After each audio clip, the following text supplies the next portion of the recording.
اعوذ باللہ من الشیطان الرجیم بسم اللہ الرحمن الرحیم۔ معزز سامعین السلام علیکم ورحمۃ اللہ وبرکاتہ۔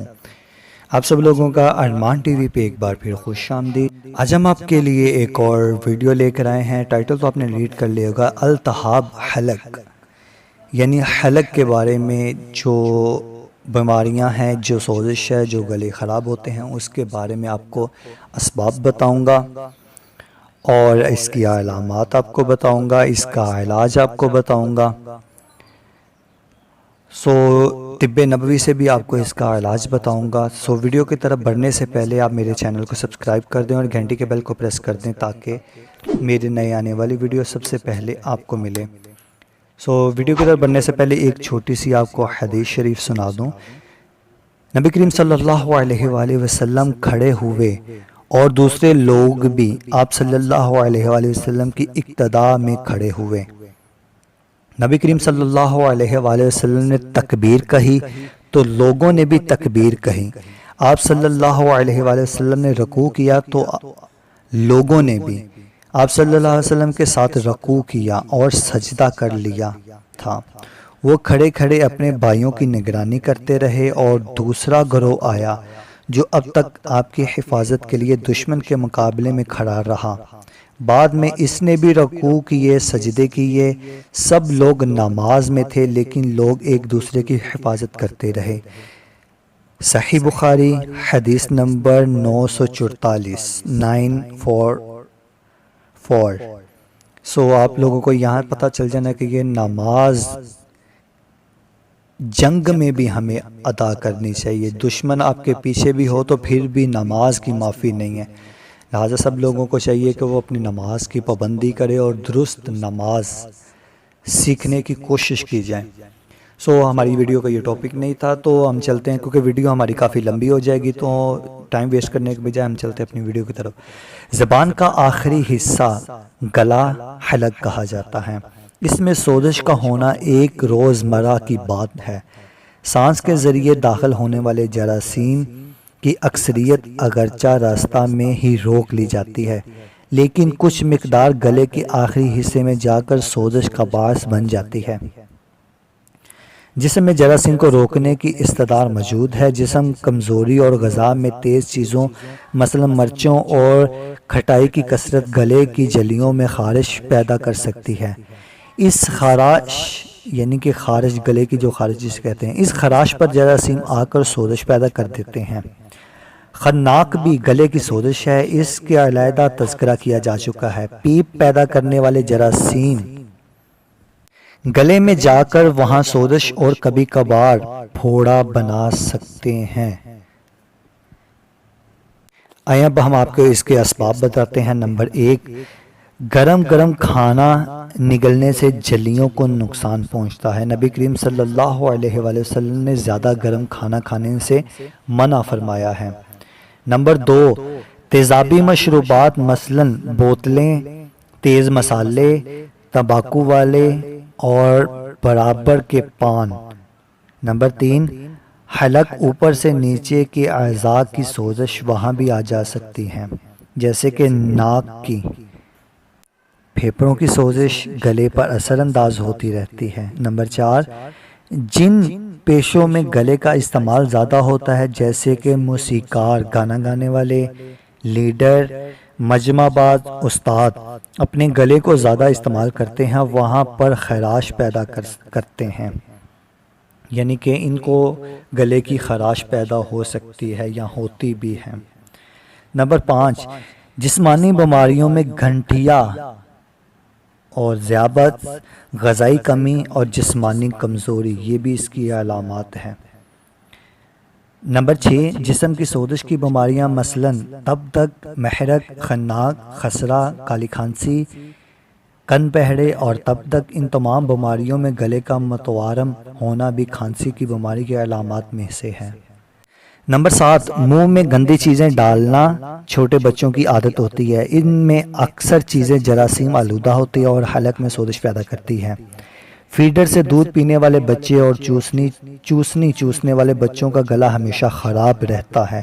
نمبر 8، سخت سردی، بارش اور ہوا میں نمی کی زیادتی جس کی قوت مدافعت میں کمی جسم کی قوت مدافعت میں کمی ہو جاتی ہے اور گلے میں سوزش ہونا ایک لازمی نتیجہ ہے۔ نمبر 9، کثرت سے سگریٹ نوشی، نسوار، تمباکو والے پان۔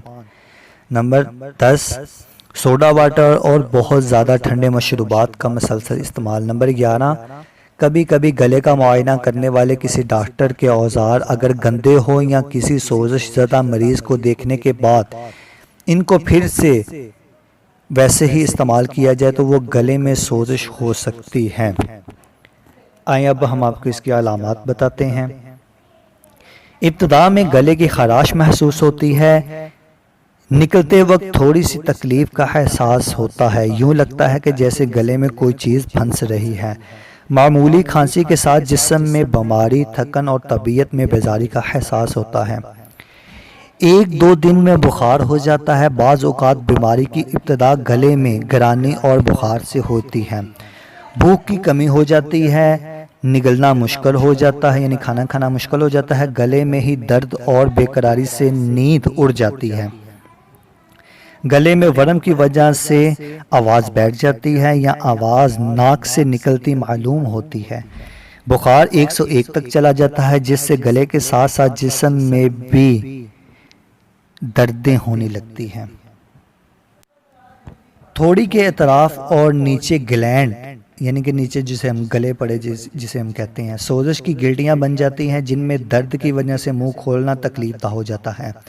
کان کی ایک نالی گلے میں لگتی ہے، سوزش اگر زیادہ ہو تو یہاں سے کان کو جا سکتے ہیں یا سنائی کم دینے لگتا ہے۔ سوزش پورے حلق میں ہوتی ہے، کبھی کبھی دانت میں بھی دیکھنے لگتے ہیں۔ حلق میں واقعہ کو یوویلا سوزش کہا جاتا ہے جس سے آواز میں خرابی، کھانسی اور نگلنے میں تکلیف بڑھ جاتی ہے۔ تھوک بھی بہت زیادہ آتی ہے لیکن تھوکنے اور گردن گھمانے میں تکلیف ہوتی ہے۔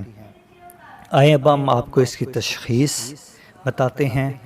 عام علامات میں بیماری کو اس کی علامات میں تشخیص کر لیا جاتا ہے لیکن کبھی کبھی مشکل پڑ آتی ہے، خاص طور پر بعض مریضوں پر خناق کا شبہ ہوتا ہے۔ ان علامات میں مریض کے گلے میں روئی پھیر کر اسے لیبارٹری میں سینسٹیویٹی یعنی کہ ٹیسٹ کے لیے بھیج جاتا ہے، اس ٹیسٹ کے لیے بھیج جاتا ہے اور یہ ٹیسٹ آپ لازمی کروانا چاہیے، جس کو گلے کی پرابلم ہو پھر ہی میڈیسن لینی چاہیے۔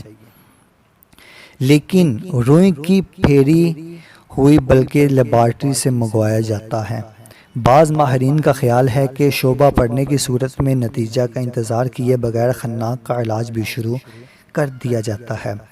خناق کے خلاف دی جانے والی سیرم کو اپنے خطرناک اثرات ہو سکتے یعنی کہ خناق کے خلاف ایسے سیرم دیے جاتے ہیں وہ خطرناک اثرات بھی ہو سکتے ہیں، اس لیے ہر کسی کو یہ دوائی شعبہ دینا آسان کام نہیں۔ مریض اگر ہسپتال میں ہو تو علاج تو علیحدہ بات ہے۔ آئیں اب ہم آپ کو اس کا علاج بتاتے ہیں۔ عام علاج میں کھانے کی بجائے مقامی اثر والی دوائیاں استعمال کی جاتی ہیں، جیسا کہ نمک والے گرم پانی کے غرارے، درد کے لیے اسپرین، قبض کے لیے مسحل اور نیند کے لیے خواب آور دوائیاں۔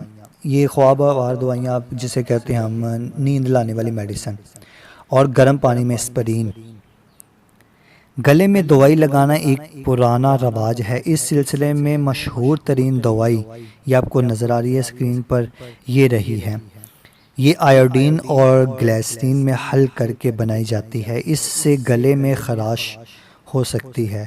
ہم نے ایک مریض کو اس دوائی کے بعد شدید الرجی میں مبتلا ہوتے دیکھا ہے، اور اگر اسے فوری امداد نہ ملتی تو سانس بند ہونے کا امکان بھی موجود تھا۔ اس لیے اب گلے میں لگانے کے لیے یہ جو آپ کو میڈیسن نظر آ رہی ہیں ان میں سے کوئی ایک پسند کی جاتی ہے۔ دلچسپ بات یہ ہے کہ بازار میں چوسنے والی جراثیم کشش دوائیاں اچھی خاصی تعداد میں موجود ہیں، جن میں آپ کو یہ جو اسکرین پر مینشن نظر آ رہی ہے، کیونکہ میں بول کر بتا نہیں سکتا، اس سے ہماری ویڈیو اور بھی لمبی ہو جائے گی، تو یہ میں ساتھ ساتھ آپ کو اسکرین پر مینشن کر آسانی سے میسر ہے۔ ان کو بار بار چوسنا تکلیف کو کم کر سکتا ہے۔ خوراک میں سیال اور گرم اشیاء جیسے کہ یخنی، ہارلکس، دودھ وغیرہ ابلا انڈا مسالوں کے بغیر، باریک قیمہ کے شامی کباب گھی کے بغیر مفید رہتے ہیں۔ مریض زیادہ سے زیادہ عرصہ آرام دہ بستر میں رہے لیکن کمر بند نہ ہو، یعنی کہ کمرہ بند نہ ہو۔ بند کمرے میں گیس کا ہیٹر نہ لگا ہو، کمرے کو زیادہ گرم رکھنا مناسب نہیں ہوتا، اور مریض سے تنہائی میں مطلب مریض سے تھوڑا دور ہو کر بیٹھیں۔ مریض یعنی کہ جو مریض ہوتا ہے اسے تنہائی سے زیادہ پریشان ہو جاتا ہے، یعنی کہ اتنا دور نہ بیٹھیں کہ آپ کمرے سے ہی باہر چلے جائیں، مریض کے پاس کمرے میں ہی بیٹھیں کیونکہ وہ تنہائی میں پریشان ہو جاتا ہے۔ اس کی عیادت سے اپنے برداشات کا حوصلہ ملتا ہے، لیکن ملنے والے ہر وقت اس پر مسلط نہ رہیں۔ آرام کا مناسب وقفہ ضرور مریض کو ملنا چاہیے۔ اکثر مریض اسپرین کے غراروں کو اچھی غذا اور آرام سے تندرست ہو جاتے ہیں، یعنی کہ اکثر مریض اسپرین یعنی کہ ہم جسے ڈیسپرین کہتے ہیں ان کے غراروں سے ہی ٹھیک ہو جاتے ہیں۔ اور پرائیویٹ ڈاکٹر پرائیویٹ پریکٹس کرنے والے ڈاکٹر انجیکشن ضرور لگاتے ہیں۔ معمولی تکلیف کے لیے انجیکشن کا لگانا مقبولیت کے خلاف ہے۔ آج کل ڈاکٹروں نے پیسے بڑھانے کے لیے جیسے جائیں تو ہر چیز میں انجیکشن ٹھوک دیتے ہیں، ڈرپ ٹھوک دیتے ہیں، تو اس کی مقبولیت کے خلاف ہے۔ مریض سے فیس نکلوانے کی مشکل کا حل ٹیکے کی صورت میں ملتا ہے، لیکن اکثر اوقات انجیکشن میں بے معنی دعائیں دی جاتی ہیں اور کچھ لوگ صحیح دوائیاں بھی دیتے ہیں، لیکن یہ غیر ضروری اور مہنگی ہوتی ہیں۔ لنکولن 500 mg یعنی کہ یہ جو آپ کو 3 یہ کیپسول نظر آ رہے ہیں، 3 کیپسول دینے کی بجائے اس کا ٹیکہ مریض کی اذیت میں اضافہ کرنے والی بات ہے۔ عام حالات میں شدید سوزش 3 سے 5 دن میں ختم ہو جاتی ہے۔ علاج اگر پوری طرح نہ کیا جائے تو بیماری مزمن کا شکار ہو جاتی ہے۔ آگے اس کی اور بھی کافی علامات ہیں تو ویڈیو ہماری بہت لمبی ہو جائے گی۔ اب ہم چلتے ہیں طب نبوی صلی اللہ علیہ وآلہ وسلم کی طرف۔ ام المومنین حضرت سلمہ رضی اللہ تعالیٰ عنہ فرماتی ہیں کہ نبی صلی اللہ علیہ وآلہ وسلم کو زندگی میں کبھی ایسا زخم نہیں آیا یا کانٹا نہیں چبھا جس پر مہندی نہ لگائی ہو۔ اس مبارک سنت سے یہ معلوم ہوا کہ مہندی جراثیم کشش ہونے کے علاوہ سوزش اور ورم کو نافع کرنے کی صلاحیت رکھتی ہے، زخموں کو بھرنے میں مفید ہے۔ اس مفید عمل کی پیروی میں مہندی کے پتے ابال کر چھان لیے جائیں۔ اس پانی میں نمک ملایا جا سکتا ہے۔ نیم گرم حالت میں اسے جوشاندہ کے صبح و شام غرارے اور حلق میں ہر قسم کی سوزش خناق سمیت کے لیے مفید ہیں۔ آپ لوگ سمجھ ہی گئے ہوں گے کہ مہندی کے جو پتے ہوتے ہیں ان کو اچھی طرح سے ابال کر چھان لیا جائے، جو اس میں پانی ہو اس پانی میں نمک ملایا جائے اور نیم گرم پانی کے ساتھ صبح و شام غرارے کیے جائیں تو یہ گلے کے لیے بے حد مفید ہے۔ ہم نے گلے کی سوزش کا یہ علاج مریضوں کے علاوہ اپنے خاندان کے افراد کو دیا اور ہمیشہ مفید پایا۔ اکثر اوقات بیماری کی شدت 1-2 دن میں کم ہو جاتی ہے۔ مہندی میں اضافی فائدہ یہ ہے کہ وہ کڑوی ہونے کے بعد بھوک کو واپس لاتی ہے۔ یہ یاد رہے کہ بازار میں ملنے والی پسی ہوئی مہندی میں رنگ ملے ہوئے ہوتے ہیں جو کہ زہریلے ہوتے ہیں، اس کا استعمال خطرناک ہو سکتا ہے، اس لیے ہمیشہ پتے استعمال کیے جائیں جو محفوظ بھی اور مفید بھی ہیں۔ یاد رہیے کہ پتے آپ نے مہندی کے استعمال کرنے ہیں، جو بازار سے مہندی ملتی ہے وہ ہرگز استعمال نہیں کرنی، ورنہ آپ کہیں گے تو یہ بندہ تو اپنے پاس سے جھوٹ بولتا ہے۔